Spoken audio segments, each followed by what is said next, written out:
the powerful things that I like about second Esdras or fourth Ezra is that it speaks how the word can be inspired by the Rawak, the Holy Spirit, the Rawak HaKodesh. It speaks specifically to that point. And this is chapter 14, where it talks about this, and specifically right here is where Ezra actually asks for the Rawak so that he can write what the Most High gives him about the times. So this right here, if people don't understand how the word is inspired, that it talks about in the scriptures, I believe it may be Timothy, one of the books of Timothy. I'm not certain of that, but it definitely speaks about how the word is inspired. And this right here bears witness of that specifically. Ezra asked for the Ruach to write.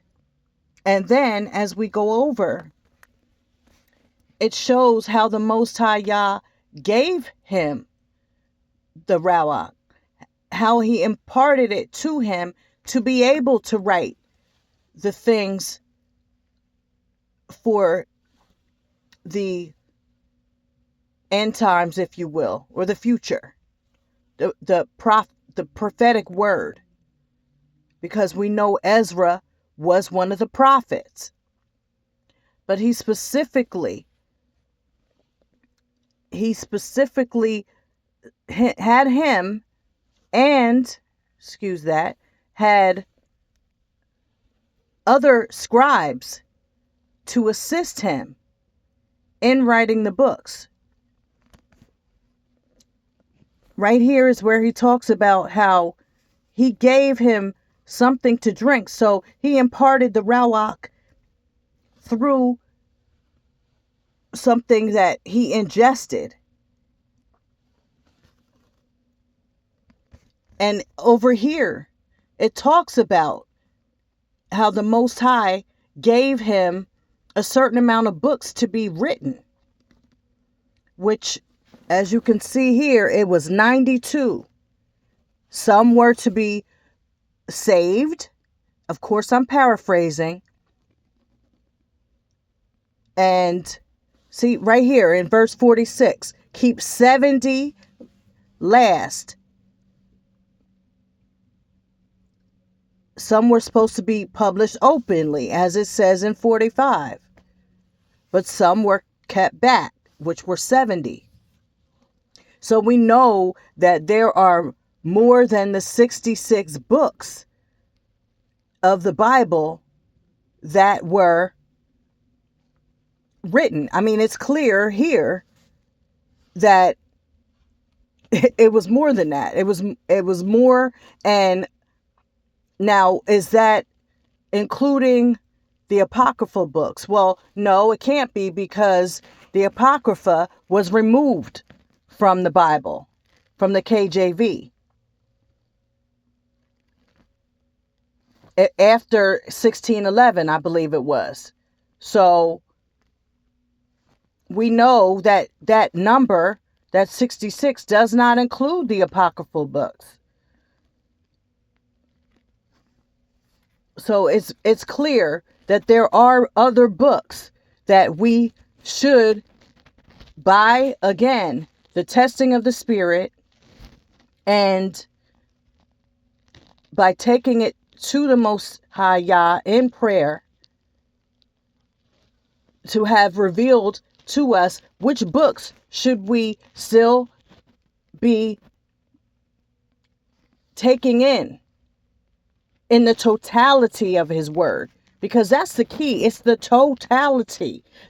These books were kept from us for a reason, and to negate books that clearly speak to who we are as children of Yasharal is a dangerous thing.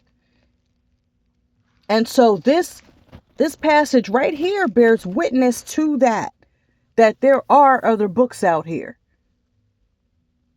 And we have to remember as well, and this is where history comes in, doing research comes in. But we have to remember the temple of Yerushalayim, of Jerusalem, was destroyed more than once. And so they had to hide the Kodesh, the holy vessels, and things of that nature to preserve them, which includes the writings. So these things we have to bear in mind, and as Moray Daniel says, we can't throw the baby out with the bathwater. I love when he says that, but it's true. It's absolutely true. And once more, we have to seek the Most High in spirit and in truth for all things to be revealed. And that's the key in all of it. We have to ask. We have to seek the knowledge. He gives us free will for a reason. But if you don't ask the questions, you're not going to get the answers. So while this was definitely something that has been on my mind, and, in wrapping up Esdras the other day, I wanted to make sure that I spoke on this specifically as well. But these other books will explain things like this. It will explain why things were hidden and had to be revealed later. So I just wanted to share this. I pray it was a blessing. Please comment as you're led. Let me know what you're thinking about this.